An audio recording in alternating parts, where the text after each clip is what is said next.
Lights, camera, action. In a studio where local filmmakers talk to other filmmakers about the inside world of film. Cut. That's not the script.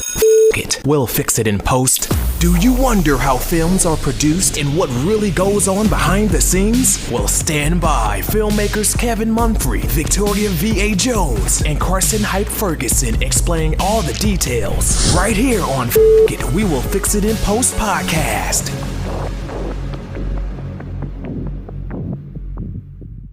Good morning, good afternoon, and good evening. Whenever you're listening, I thank you for doing so. I am Kevin Mumphrey, and this is once again We'll Fix It in Post. I'm here with my colleagues, Carson Hype Ferguson. Sure. And Victoria V.A. Jones. What's going on? Today we're talking to a filmmaker out of New York. His name is Micheal Pizzano. I got it right? Yeah, Micheal Pizzano, you got it. All right. Yeah, it's a little bit of anxiety every time you're ready to say somebody's name. So, where did your love of film begin? It's funny. It's hard to really place where it began because I can't remember a time where I wasn't in love with films. But my earliest memories, I think, is probably watching the original Star Wars movie as a kid. I don't think I really understood what was going on in the actual movie, but just being amazed by the entire thing, just being blown away by it. So as a person who don't watch Star Wars, what is it about Star Wars that... come on, man. Come on. You know what's really funny about it, especially in light of all the anger, myself included, towards some of the newer products. I'm not talking about The Mandalorian because that show's gold, but some like the sequel trilogy and whatnot. When you really break it down, especially with a lot of like Star Wars critics who say they love Star Wars but criticize, the prequel trilogy and the sequel trilogy, it's kind of like, most people who love Star Wars, I feel like, don't really like the series. You know what I mean? It's like we all agree that The Empire Strikes Back is amazing. We all like the original movie. People kind of half like Return of the Jedi. And then there's a lot of criticisms for all of the rest of the series. That makes most of us fans only really like 30% of the entire franchise. So I kind of wonder, does anybody really like Star Wars? I mean, I love it, but sometimes I question my own love of the series. Do you watch Star Trek at all? Because I know there's like this whatever battle between the two. Oh yeah. My entire family's huge Trekkie fans. I'm a big fan of the show. Yeah, I'm a big fan of all of it. I love the new series Discovery that's been out. I find the whole series is fantastic. It kind of dials up to the Star Trek insanity like immediately in the first season. Just like as soon as you get into it, it's very good. It's a good show. Like I grew up on Star Trek because my mom was a big fan. So watching Star Trek, it was. I'm a Star Trek person, not a Star Wars. But Star Wars was cool. I think it's I think it's overlap. I mean, because like I watch both. Like my dad was more Trek, and my mom would watch like Wars only because it's probably movies rather than a TV show. Yeah. Which of the Star Treks? Myself, Deep Space Nine was like the big one because that was family time with Dad, and then he was always scoffing at Worf, Worf was the I can't even remember what race he was now. Man, that's gonna drive me crazy. I'm gonna have to look that up. I can't remember. Well, actually, no, Worf was a Klingon, right? Yeah, look it up. Man, you might as well be talking to me about math. Well, I say go ahead with the interview, and I'm gonna look it up. All right, well, we're moving on. So, what directors or actors inspired you when you were young? Kind of tying into the whole Star Wars thing. I'm obviously big Harrison Ford fan. Indiana Jones were my favorite movies growing up. Big Spielberg fan. I feel like I go through phases. Every year I kind of get attached to one actor and I kind of start following their work, or one filmmaker and I start following their work. This year I'm kind of just doing everything that has to do with Chadwick Boseman. I find all of his work to be fantastic. It's such a tragedy that we lost him. Before that I was kind of just diving into everything that's DiCaprio. It's weird. It's like I go through phases. A lot of times I'll notice I know like some of somebody's work and there's more I need to catch up on. It's like, in terms of who's a storyteller, who I absolutely adore, I'm a huge Stephen King fan. That's more books rather than than movies, but I find myself every couple of years, I just need to get back into the world of Stephen King because he has a very particular type of writing. So, no matter what book you pick up on of his, you feel like you're back in that kind of Stephen King world. So what kind of movies do you study as far as a filmmaker? Like you'll go back and you'll look at it. Is there like a certain movie that you'll go back and be like, okay, that's how they did it? It's funny because it's really any kind of movie that moves me. You know what I mean? And I'm somebody who can, I'll get moved to almost tears sometimes very easily when it comes to a movie if it's done really well. Like the other day, where I was watching Elf with my girlfriend and my mom, and that final scene when the sleigh, spoiler alert, that final scene where everything works out and the music plays and the sleigh lifts up. It's like, oh my God, I almost feel like myself getting misty-eyed. Meanwhile, this is just a cute little kids movie about elves. So it's really anything that can make me really feel something is a movie that I'm going to go back and just really take a look at, read the script, feel, try to figure out, okay, this is what it was like when it's written versus how it, translated and came to life on screen. Right. Yeah. So I think it's interesting that you can still kind of get lost in a movie while actually being able to direct movies. So like you're able to watch films and not, let's say doctors are the worst patients, where you're not just kind of looking at like the writing or how the scene is shot. So you're able to kind of take that director's hat off when watching movies. It's funny. It's difficult to do. But when, I think that might even be a sign of a great movie if I can, finally shut my brain off and just enjoy it, I do have that kind of doctor's the worst patient moment with a lot of the things I watch, but it doesn't really, ruin it for me. I feel like I can at least keep it internal and not bother all the people I'm watching the movie with, which is, kind of half the battle there. But, yeah, it's, I am able to enjoy it. And I think if a movie can really make you just, step outside yourself for a moment and just feel everything that they're trying to make you feel, and that's a very, very successful movie to me. So are you like when you go to a movie with like family members, you watching with family members, friends, or even your lady, you're not like kind of see, they messed this up here, or no, they should have did this. That happens, but I try to keep it internal until after the movie's done. like when we went to see the Last Jedi and Princess Leia went flying through space. I feel like that was something I was able to keep inside. As soon as we left the theater, I was like, "What the hell? What the hell's going on here?" Yeah. Right. That's what I had to learn because I used to do it out loud, and then I'll be watching it with somebody or family members, and they will get mad at me, and I'm like, "Well, it's fake. You just look. Let me rewind it back. Look at it, and they would get mad at me. I'm sorry. As long as it's not too egregious, I'm straight. I mean, like if it's really, really bad, you'd be like, come on. Like if you see the boom mic. What? No, I'm like not even that. Really, it's like anything that like just super, super distracting to take you out of the story. Right. Be like, wait, hold up. That don't make any sense for what the story that they're telling right now.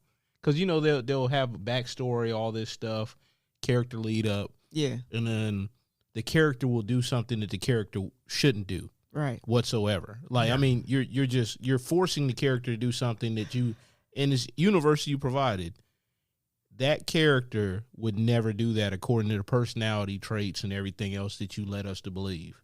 Right. Unless this dude just started, smoking meth, like 2 seconds ago. Now all of a sudden, like he's doing stuff that doesn't make any sense. But then they hit you with it's just a movie. Yeah, man, I hate that. I hate that. Oh, be like, oh man, I was in a clubhouse room a couple nights ago, and they were talking about that. Like, oh, it's just pretend. I was like, no, it matters. Yeah. It matters in the story, in the grand scheme of story. Right. I mean, because if Goldilocks went to the 3 little bears, and when the bears came home, she had a machine gun. you'd be like, but then again, that might work in this reality. I'm gonna be honest. I was thinking I would be interested in that story. this might work in this reality. Yeah. I mean, like Abraham Lincoln was a vampire hunter at one point in time. What movie was Yeah. this? Yeah, it was Abraham Lincoln Vampire Yeah. Hunter. You never seen that? No. Oh, it's glorious. It's everything you want. Oh man, the vampire threw a horse, a live horse at Abraham Lincoln. What And what movie is this? Abraham Lincoln Vampire Hunter. Oh my god. Oh man, just grandiose. And with that title, they don't disappoint. It's everything you want from a movie called Abraham Lincoln Vampire Hunter. And you know, after the movie is over, I was like, if the vampire threw a horse at me, I don't think I'll be running after him no more. He threw a horse at you, and I was like, oh man. Okay, I'm definitely making a note to watch that.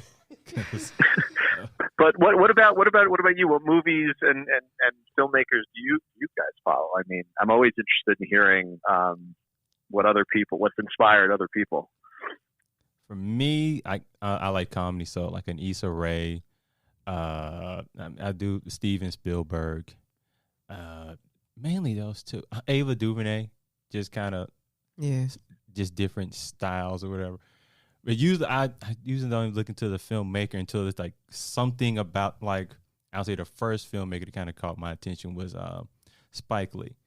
And it was mainly because of that moving shot, that shot where everything else is moving, but the character isn't. The Spike Lee shot. And exactly. So I was like, wait, how does that happen? Yeah, it's like surreal. Yes. Yeah. And even to this day, I know what it is now, but when I was a kid, I was like, is my eyes fooling with me? Something's off. It definitely puts you in that mood. I mean, Right. Spike Lee was probably one of the first filmmakers that actually heard like speak.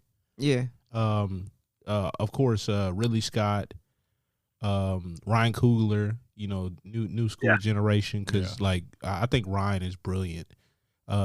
Ridley, because of the business side of the house and him understanding that if he wants to have more control of his vision, he has to understand the business side. Yeah. He has to make the economics and all that stuff work. Tim Burton, because like his stuff, his stuff is just like so like off the wall, but it works. Yeah. Because he creates that Tim Burton world that you just settle into while you're watching the movie. Yeah. It's kind of like going in somebody's head. Yeah. So he gives you an idea of what's in his head. Yeah. It's just, it's like crazy. And there's so many actors that I follow. So I mean, I wouldn't you know know where what? to start. Yeah, you reminded me another person I want to add to the list, Wes Anderson. Oh yeah. Okay. Yeah, really. I love the Grand Budapest Hotel. That movie is just so, I don't know, just works. Everything about it's just great. Mm-hmm. I don't know. For me, it's half and half because I grew up on television. Charmed is one of my favorite shows. So that's the show that I go back to and rewind and fast forward and watch. Ava DuVernay is one of my favorites. All her films.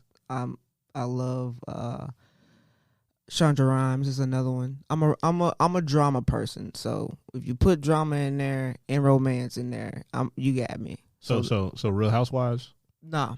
You can't get no more drama than that. No, that's not good drama. You put that nice music in the background when they throw that glass. That's not good drama. It's for me. It's power. It's female empowerment. So characters who are females who bring out their best. That's what I'm going for right there. So yeah. Now, when kind of go on to your project that you kind of have out now, Lockdown Living, what inspired it for you? Oh, well, I guess real life. Oh yeah. Yeah. So I produce branded content, and I work as a permalancer. So I'm not on staff, but I pretty much have a set thing going. And I had that going on, and then I had 2 or 3 short films on deck for 2020. And then it was that second week of March that, where like everything just kind of went to hell. You know what I mean? It's that second week where it's like, this isn't going to be too bad. And then it's like, all right, New York City state of emergency, New Jersey state of emergency, New York State. You all were the first ones. Well, first major city to call it.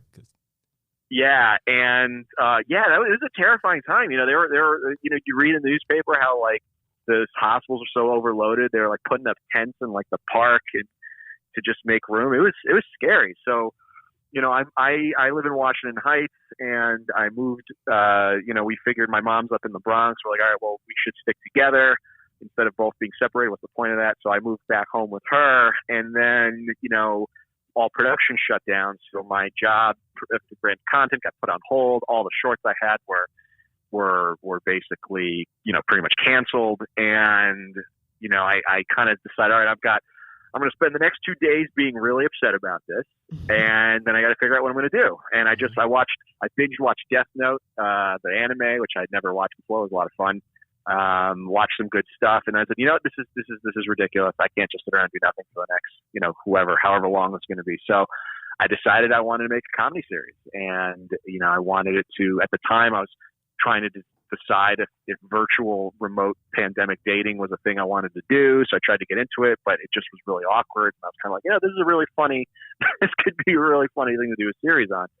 So I wanted to, I wanted to do this series, but also I wanted to get out quickly. And I actually really wanted to work with people, right? Because most of my projects I've written them solo. So in this particular instance, I hit up a couple comedy writers I know, Sarah Franco, Montgomery Burrow, Nick Smithson, and Allison Hayhurst. And I said, do you guys want to try and write this thing with me? We're going to do it all remotely. And they said, yeah. And we started meeting once a week. And the prompt we started with was, all right, what are the, and feel free to pull from life as much as possible, but what are the kind of more absurd things we're all dealing with right now? And then let's try to think of absurd people who would be living through these things. And we kind of made a list of both. And then we would take the best character and fit that into the best story, where you get the most drama out of it.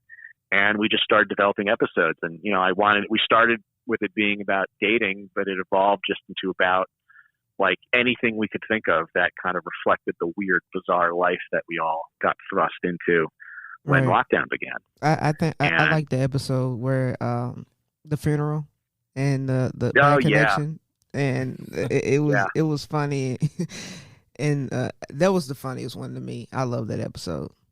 For me, it was episode 6. Yeah, that was Allison. Yeah, it hits a very serious note. I actually, not to get too real, but my grandmother sadly passed away, not of COVID, but it was during the pandemic, and we did a pandemic funeral, which only a handful of us could go to, and everybody else had to Zoom in. And when Allison brought up that idea for a plot, I was like, this is something we absolutely need to do. So I was very happy she was brave enough to take that on, because that's not an easy topic to write a comedy about. But I think seeing really awful things, but kind of finding the funny side of it, makes it easier to face those harder things down the line. I don't know if that sounds crazy or expensive. No, it makes that makes sense. I mean, like, you know what I mean? Yeah, adversity like brings about like some good things. A lot of times. Yeah. I mean, like, one of the movies that I saw, like, and I guess they kind of shot it mostly as a project, or kind of concept film beforehand. Came out in 2018. Searching. I don't know if you ever seen that one. Yes. That's the movie that inspired how we were going to do the show. Yeah, you're talking about with Cho in it, right? That was. I was like, wow, and it's like it's all screens, like the whole movie's all screens represented that way. Yeah. That's so right before production shut down, and we knew that production was going to be difficult. The head of video at my job, I work for a permanent for Group 9 Media. The head of video, honestly, is genius. Guy named Ralph. He's one of my bosses. He basically was like, so watch this movie Searching. We need to take the ideas from here and figure out how we can apply it to what we do every day, in terms of branded content, because it's a way to, we can probably harness something like this and shoot remotely. So when I was trying to figure out how to do a show, I was like, all right, I'm going to watch this movie Searching. And I watched it. I was like, oh, yeah, I don't really know how they did this, but I think we can figure this out. Right? Let's write some scripts and we'll see how it goes. And that movie. It's amazing that you mentioned it, because that movie is what inspired the production workflow for the entire series. That is funny, because like I remember I was like watching it, and it was an interview from the filmmakers, and they were talking about like how long it took, different parts, pieces of it. And it was like, yo, that's perfect for like, this time now. It's like, well, we're trying to do this concept, and I guess it was something to do with the access. They didn't have the access to certain people for the amount of time, so that it was a workaround basically. Did you kind of bring up the idea of shooting this all through Zoom, or like basically as through screens? Yeah. When I was putting together the writing team, it's funny because it's like I would explain it to people and they wouldn't know what the hell I was talking about. Like, no, the whole thing's going to be on a computer screen. And I would always say, go watch Movie Searching, and people just still didn't get how it was going to work. But it's pretty much like any other production. You film the footage and then you just have to edit together and get it to fit the frame that you want it to fit. So the majority of the way the show looks was all done in Adobe After Effects using cell phone footage.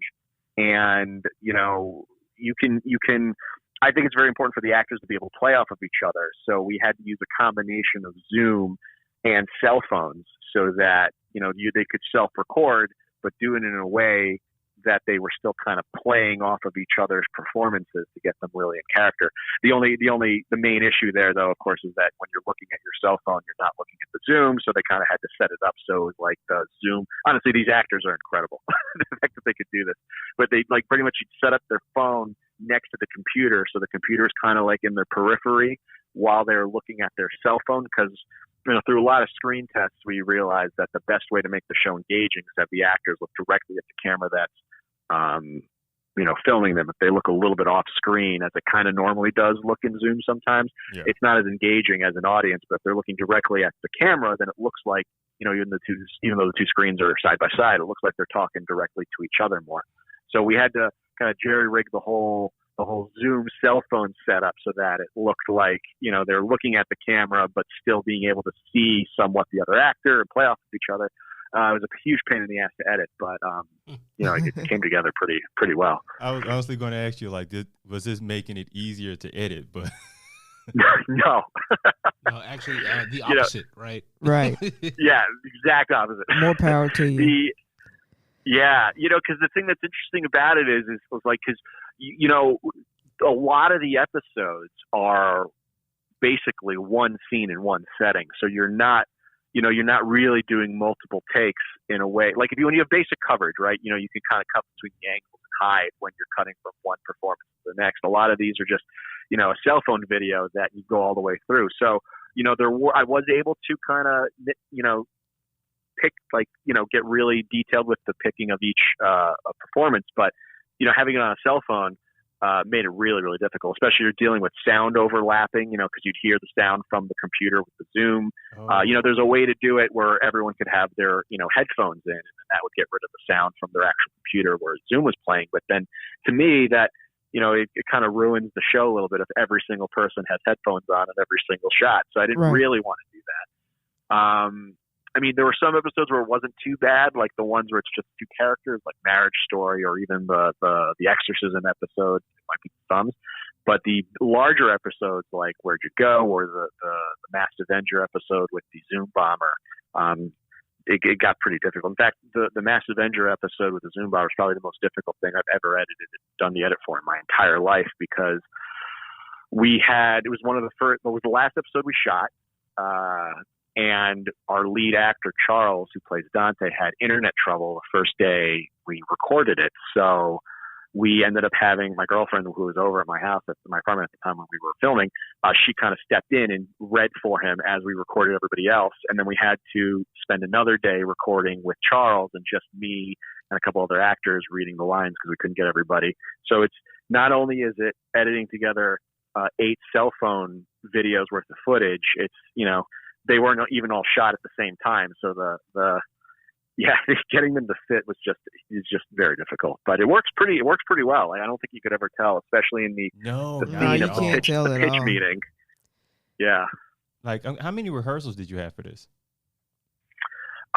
So kind of the workflow we would go through is we do one reading over Zoom with the whole cast. We just read, don't feel like you need to dial it up to 100%. We're just going to read and kind of find the characters. And we do that. That'd be about, an hour maybe. We'd answer any questions, kind of figure out how to maximize the comedic moments in the script. Everyone would bring ideas. Then I would do a one-on-one with each actor. We wouldn't really rehearse, but we'd kind of do a one-on-one where we talk about character further. And in that meeting is where I would help find the frame with them. Basically, I'd call via FaceTime, and they would, that way I could see exactly what their camera was going to record. Because, when you're doing the Zoom thing, when we're doing the actual recording, I'm just seeing what the Zoom sees. That's not necessarily what their camera is actually going to be recording on the cell phone. So, which, it's kind of a leap of faith from the director's point of view, because I don't 100% know. All I know is that what we agreed upon on this one-on-one meeting is what's going to play out. If the light changes or something, which, luckily it never really was an issue anytime, but, those are things I don't necessarily see translated through the Zoom. But yeah, so during that, we'd find the frame, I'd FaceTime, we'd position where the camera's going to be, we'd talk props, we'd talk wardrobe, we'd talk set deck if there was any.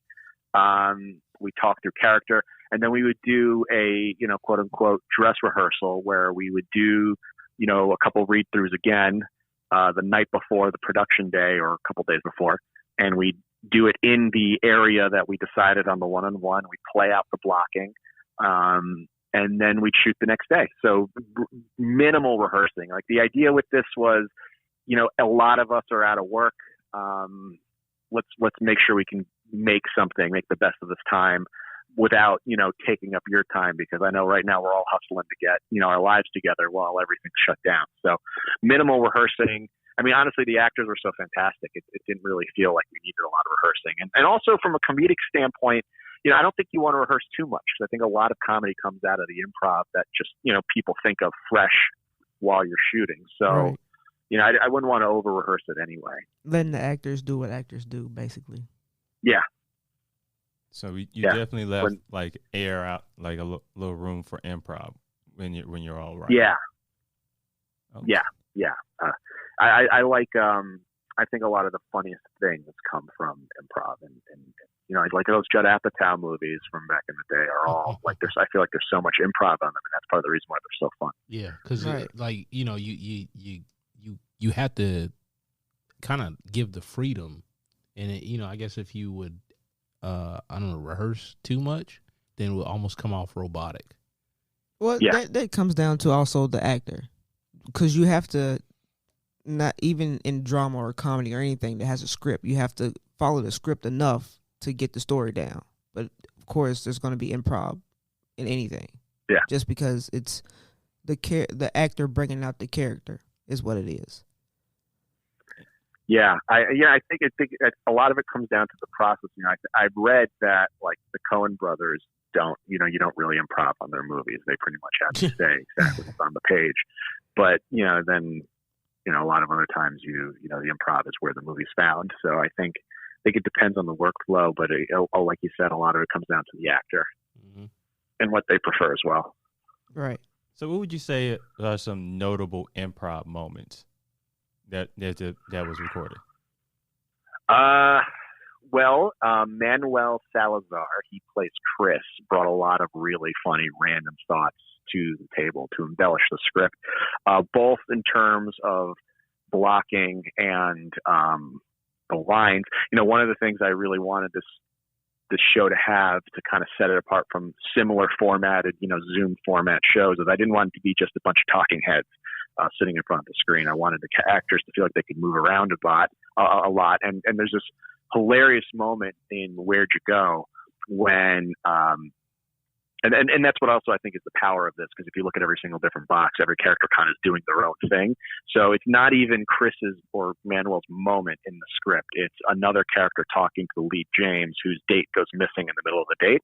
And Manuel's character, Chris, is just kind of drunk, and he starts dozing off, and he just falls off the couch in the middle of the thing, and then his screen is just an empty chair for a good 20 seconds, and then his character pops back up to deliver his line and get back into the conversation. That wasn't in the script at all. He just did that in one of the takes. And I remember seeing it being like, oh my god, that's hilarious. That's got to be in the final. That was wonderful. What made you all want to make this a series rather than just one film?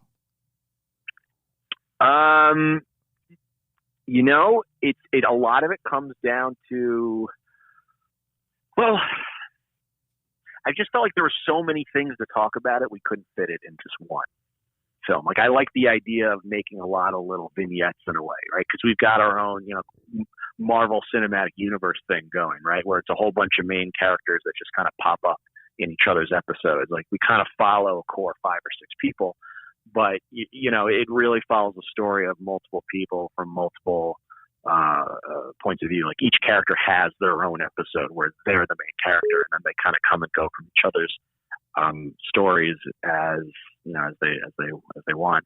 We actually wrote 18 scripts. We only ended up shooting 9 that got made into a series, but and then there's another one that will probably come out later on.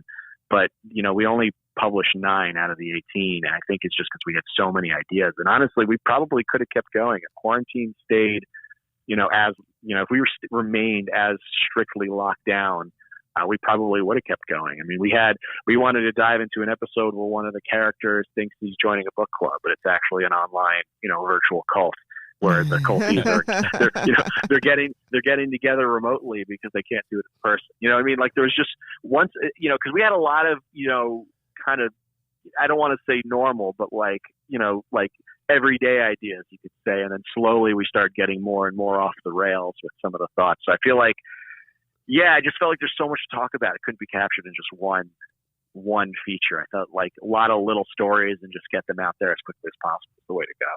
You said you had like 19 scripts. So how long was the writing process of all this? It's actually not as long as you'd think. We started in April, and we'd meet once a week, Wednesdays, for about an hour and a half to 2 hours. And we did that from April till probably about end of July. And during that time, we wrote 18 episodes, and had ideas for many more that ended up not getting developed. I'd give weekly kind of homework assignments, if you will. Like, all right, this day, next week come in with 3 or 4 more ideas, or come in with a rough draft. And it was kind of in a way an aggressive schedule, but we all had the time and the will to do it, so it didn't feel aggressive. Right, creativity. So I think when you're cooped up and you have energy, being creative is one of the best ways to expel it. And like you're just wanting to get that out in any way possible. So as far as like the production, just shooting it, was that rather quick as well? Yeah, I mean, you could shoot a whole episode in 3-4 hours if nothing goes wrong. Yeah, I mean, pretty much you'd get it done in one day. The only one that was the major issue was the one, the last one we shot, the Mass Avenger one, where Charles's internet went out while we were shooting the first scene, and then we had to shoot it again, shoot the rest, all of his parts again later. But most of the time, it was just a couple hours. The editing is where it really took a long time, and that's because you had to sew together all of these individual cell phone videos, and then make sure the sound is good, and then build out all the VFX, which took a considerable amount of time. So how long did it take you to edit at least one episode? It depends. Like the actual editing process, not very long, but the VFX could take a while. Let's see, I started really getting into the edit in 2021, so it took me about 6 or 7 months to do all the editing. I did most of it on my own. Nick Smithson, one of the writers, he actually directed the Planted episode. He plays Keith, the guy in the potato episode. Oh yeah, yeah, that just kind of lovable guy that always wants to help, but doesn't really quite hit the mark in every episode. Yeah, I love that character. He edited the Planted episode, and then I finished it off with the VFX. But other than that, I edited all of the other ones on my own. It took me about 6 or 7 months to get all the edits and all the VFX in place. Man, what software you edit with? Premiere and Adobe. After Effects. Yeah. Like cool. After you got it finished and filmed and everything, did you have like a private, like a Zoom showing for the actors, or how did you go about doing that? We never got around to doing that because with with everything going on in terms of the pandemic, we ended up shooting with a lot of people who are in a lot of different places. And the funny thing about this show is that all of the writers and all the actors, for the most part, have never met in person. Very few of them actually knew each other prior to this. So wrangling people from all over the country, it just didn't really work out. So I kind of said, everyone's going to be posting on YouTube starting this day. We're going to have a new episode come out every 2 days, and I will email all of you the link as it happens. So I just had this release email thread, and I just would send them the new link as they came out. Yeah, so far from what I hear from everyone involved, they're all very happy with it, which makes me very, very happy. Yeah, it looks good. So good job to you guys. Kudos to you guys. Now, the fact that you got actors pretty much everywhere, how did you go about finding actors? Some of them we had known prior. A couple of them are actually the writers, like Sal, Keith, and Pastor Marge and James are all those four are the other four writers that I wrote with. The rest of the actors that we didn't know prior, we did auditions. We put out casting calls on Facebook, or we would just go through the network of people that we knew, like, hey, we're looking for someone for this role. Do you know anybody? And we'd be like, yeah, that's fantastic. And they'd recommend, we'd have them send a self-tape in. We'd take a look at it, and then we'd make it work. I mean, it was mostly through, I guess, so networking and then actual auditions. Okay. Remotely auditions. I would say, so y'all's audition was basically through Zoom. Yeah, it was mostly self-tapes. We'd get a self-tape, and then we'd meet them and try to get a gauge of who this person is and explain to them the little bit of an extra lift that they'd have to do by being involved, right? Because if you're going to be an actor in this, you can't just show up and act. You also got to be willing to do a little extra work of setting up your cell phone. And, one of my goals was to make sure no actor ever spent any money to get this made, right? So if there was set deck that was needed, I would buy it on Amazon and ship it directly to their house. But yeah, it was, everyone was very gung ho about it. I think when there's something creative, it's infectious, and everyone just kind of wants to be a part of it. So I was lucky enough to find people who were on the same wavelength as me. Now it looks like you've kind of have like other directors, other filmmakers kind of like hit you up in the inbox or just try to communicate on how you filmed this, because it could, I have to say, in the future they do it as like a period piece. They may try to do like your style of filming and all of that. Have other directors tried to talk to you about that? Yeah, I mean, mostly just the people I know. I haven't been reached out to directly by anyone I haven't known prior, but yeah, a lot of people have asked how it was done. And, it's funny. It's simpler than you would think, but it's a lot of work to shoot something like this. I feel like maybe, if I was to go back and do it again, it would be easier, just because I know what I'm doing now. Or if I was to explain to somebody, maybe they'd find it easier. But, when we went into shooting, I wasn't 100% sure it was going to, I wasn't 100% sure it was going to work out. Like, we shot the potato episode first, and we kind of shot it as a test, a test run to see if we could even edit it together. And the montage sequence when he's freaking out, trying to figure out what outfit he's going to wear, that looked very different in the first couple cuts. And then that's also through that editing process when I decided, maybe we could bend the realistic rules a little bit, make it feel a little bit more out there by having all those pop-ups pop up. But yeah, it's I don't know. I hope one day people go look back on this and think of it as a period piece. I mean, it very much is. It's very much, in one sense, it's kind of like timeless in a way that, these are always problems we're going to have. And we never really make COVID a specific character in the series, if you will. It's never, oh, we're stuck inside because of COVID. Oh, this because of COVID. It's always just the characters are inside and they have to communicate virtually. And that's what the story is about. So in that sense, it's not, dated, but at the same time, it very much is. And, one day, I do think I'll be looking back on this and be like, oh yeah, that's what we had to do in 2020. And this is kind of reflecting the reality that we all lived in. Now, I did notice, no one COVID was never really mentioned at all. Was that deliberate? Yep. We, because we didn't want it to be about COVID. We wanted it to be about people. I think people always want to interact, and sometimes we can be very clumsy about it. And I think thrusting a whole bunch of people in a world where now suddenly people of all ages have to communicate over apps and technology that they don't necessarily understand makes that kind of clumsy factor a little bit more pronounced. Even if you're somebody who like someone like me, I don't view myself as typically bad at technology, and yet here we are 2 years in the pandemic, and I still sometimes forget to unmute myself in the middle of a meeting. I think just, yeah. So we wanted to make it specifically about people, what we're all dealing with, and look at it in a, we're all going through this.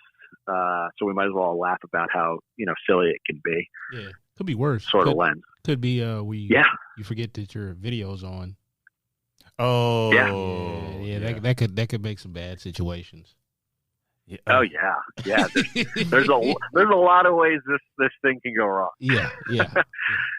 So going into episode 1, who idea was for the potato? Oh, is the writers, Nick Smithson. He's also the actor in the episode who plays Keith. Yeah, that was the first one that he wrote when he was just trying to figure out how we were going to go about this. And one of the things when we were working on the series that I was telling the writers, you got to keep in mind is we're not just writing a story, right? You got to keep in mind, how are we going to tell the story, right? How do we make the most of this kind of virtual medium that the story is going to be told through? So, keep in mind, is this a dating app? Is this a FaceTime call? Is this a Zoom conference with multiple people? Is this a live stream? Because that could affect how everyone interacts. So for the Keith one, we have it like searching very much. It's on his computer screen because he's doing a FaceTime call with his mom, and then he opens up the dating app software that we created, that Love Hunt. What's more American than a Love Hunt dating app? Sounds like a reality show, actually. Yeah. You're targeted in the DMs. Yeah. I was like, what? Yeah, we just figured it's an extreme America of dating thing. So we came up with the most extreme date app we could think of that would put this Keith character the most on edge, because he's a nice guy. It's a very intense dating app. And yeah, I think what he was thinking about, and if I, Nick, I'm terribly sorry if I'm misquoting you, but he was kind of looking at the world we're in, where we're in these Zoom things. We're not just kind of curating what you look like when you go to work. You also got to keep in mind the entire box and who you are is represented by what's in the background. So that's why his character freaks out and starts trying to rearrange his whole apartment once he can't find the outfit that he's trying to wear. And that's kind of the center of the whole thing, which leads to his, unfortunate but kind of genius idea of going as a potato. Because I was going, the first outfit was fine. How was he going through it? Yeah, but his mom was like, are you going to wear that? The way she said it did feel like a dagger. So, he was trying to scramble, and he was like, oh, my goodness. But once I saw a potato, I was like, maybe you just got to stop talking to your mama. Your mama's making you freak out too much. Because I didn't see it. And what was great about it, I didn't see it coming. I figured it was going to be something elaborate. I just wasn't thinking potato. But a little part of me was like, he's a potato. Okay. Let's see how this goes. The date didn't think so. You know what this reminds me of? Like, one time I was trying to impress somebody, and I bought a cape online. You bought a cape? A cape. Superman cape? A cape. Okay. I want to hear this. And I was like, hey, I wanted this to be a super meeting. And oh man, wait, this is a date? No, it wasn't a date. It wasn't a date. It was a professional colleague. Okay. And I thought it'd be funny. I feel like you got demoted. That sound worse. I thought it'd be funny. I was hoping you said it was a date. No, I feel like it was, and you got demoted to a professional colleague. I was like, no, it was professional colleague. And I was like, hey, I wanted this meeting to go super or something like. I said something like that, and they were just like, oh my god. And was it just awkward silence? They just stared at me, and I was like, I took the cape off and folded it up, and I was like, all right, I guess that's over. that's hilarious. In my head, I thought You I saw probably that will. going. Like, there's a website like dedicated to capes, and I was like, oh, I'll buy that, So and I'll was use this- it at some point in time. amazing. So is this person like superheroes or like a comic book person? Or Like, did you know that? they had just like watching like a bunch of like Marvel movies or whatever. They went on a marathon with their kids and husband, and I was like, oh, cool. And I was like, oh, I know what I'll do. Spice things up. And I was like, damn, like, what is wrong with me? Like, What is wrong with you? That's what we all were thinking. we'll figure it out one day. Yeah, So, there's those moments where it feels like a genius idea, and then after the fact, you're like, you know what? Maybe could have hit the brakes a little bit there. I just love the fact that you said you folded it up and you I don't know. just. I Yeah. picture Yeah, it's those little details. thinking about that silence. Everyone's just sitting there watching you fold up the cape. Man. That is accidental comedic genius. It is. Because It just Yeah. sounds like an episode of The Office. That's what that sounds like. Yeah, actually, yeah. Well, I was gonna bring up sorry, what were you episode gonna- 6 because it kind of remind me of like maybe an episode of Seinfeld where he's on a date and the girl Yeah. just disappears, and then he just freaks out and he just goes over there. I'm like, that feels like some Kramer would have done, and then she called the police on him. Like, this Yeah. Kramer Yeah. vibes written all over it. yeah. That one's one of my favorites. Which obviously I'm biased because that's one of the ones that I wrote. But that one. That one is one of my favorites because actually, I simultaneous to this, I was in a writers group with a different set of people, just like an accountability group where we're supposed to, make sure we were writing and keeping creative while we were all locked down at home. And in this group, I met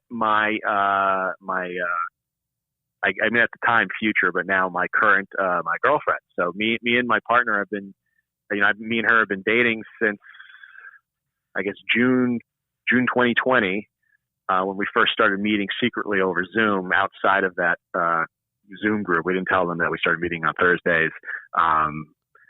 And anyway, so we're on our first date it might have been the second one. We're on our second date and, she gets up to go get a glass of water, and we're sitting there, and I was like, what the hell would I do if she just didn't come back? Like, what would I do? This is really weird. We don't really know each other that well. And I kid you not, in the 5 minutes that she was gone, the whole episode just came to life in my head. There was the whole thing scribbled out on a pad of paper, just jotted the entire episode down, wrote it in those 5 minutes. And even then, and then afterwards, the rewrites were just minor tweaking. I had the whole thing together. So that's part of the reason why I love that one so much, because that's one of those moments where it's just like, oh man, that's real life. It's not going to go into the. She did come back, by the way. But I was going to say because I was getting ready to ask her. She did come back, right?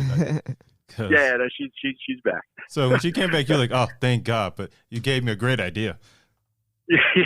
Yeah, exactly. I think I pitched. She was probably the first person I pitched it to. I pitched her the whole idea right there, and she thought it was hilarious. And yeah, so that one, that one's a really real. Actually, no, I didn't pitch it to her. I don't even think I told her. I don't even think I even told her that I was writing it. I think I brought it into our writers group, like, "Hey, I got this thing, and let's see what all of you think about it." So I did she remember like seeing make her a on the face Zoom or box. anything while you bringing it up?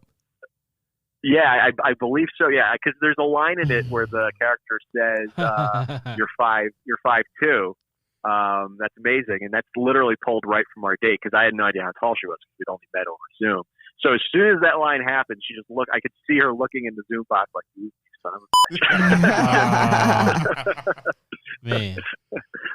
You found love and made a project during the pandemic. It's only 2020 wasn't. Yeah, that I bad. lucked out. Oh Yeah, yeah. I lucked out very much. So Yeah, and coincidentally, she lives 20 blocks south of me in Washington Heights, which was like one of those whoa, really moments. That's too much of a great coincidence. Right. Okay. So before we let you go, like, you have any other projects are you working on? Yeah. Actually, I've got a couple. I just finished directing a short horror film written by this. Actually, it was one of the films that was supposed to be shot prior to the pandemic. It's written by this writer named Joe Mercoda. I actually have a hard time pronouncing his name. But yeah, we met. He's an NYU grad. We met before pandemic. We were going to shoot this thing. It got canceled. Then he hit me up last summer, like, "Hey, we're back on." I was like, "Oh shit, that's great." didn't think that was going to happen. And yeah, we just wrapped that shoot.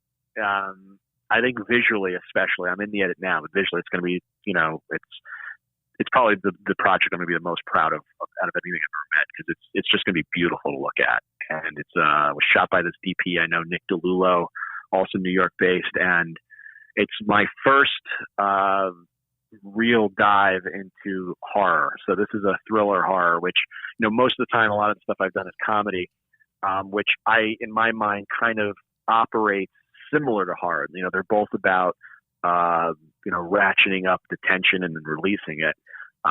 One makes you laugh, the other one scares the shit out of you. So this is, it's a horror short. It's called Drifter. We're working our asses off to get it out by the Tribeca deadline. But that's going to be great. I'm very excited about it. So we've got that, and then currently the girlfriend I was just telling you about, Sarah Seeds, she wrote a kind of like post-apocalyptic sci-fi short that we decided we're going to make. So we're now working on it right now. We're hoping to shoot in February. Awesome. All right. You sound like a busy man. Yeah. It's one of those things where it's like, sometimes I feel like at some point I should have a social life and go out, but it's overrated. No, just make more films. Right? Like, the crew will be your friend. Bingo. Yeah, that's 100%. That's kind of where you are. I think when you're in this little film community, that's kind of just the life you live, and it's kind of nice. Just don't show up with a cape. Yeah, just don't do that. Yeah, I'll leave the cape home. Well, one day, there will never be a day. If you ever show up on a set with a cape on, I probably won't do it to your set. Well, if you ever invite me to one of your sets, I'm going to show up with a cape. Honestly, the main reason why I bought the cape is an unbelievable deal. I was like, it's a whole website dedicated to capes. You bought a cape saying that I'm gonna use this one day. Yeah, I said I'm gonna use this one day, okay. And then that day came. You ever think back in your life about like stuff I probably shouldn't have bought? Oh no, there's a bunch of stuff like that. Like a bunch of stuff like that, a bunch of stories. Like my life is a movie. I'm saying add the cape. Oh, add the cape. I'll see that comment, but I'll raise you. I think you'll be more disappointed by the things you didn't do. So I think you're always going to be happy you wore that cape. I think. I don't know. That's a nice thought, but I think that was a reach. No, I mean, like so you still got it though, right? Yeah, I do. I think it's in one of my closets. I'm not sure. But parts of me do want to see this cape. I just want to see what it looks like. It's red. It's red on one side, the outside side, and it's blue on the inside. It's 2-sided. Got a blood and Crip cape. Man, come on.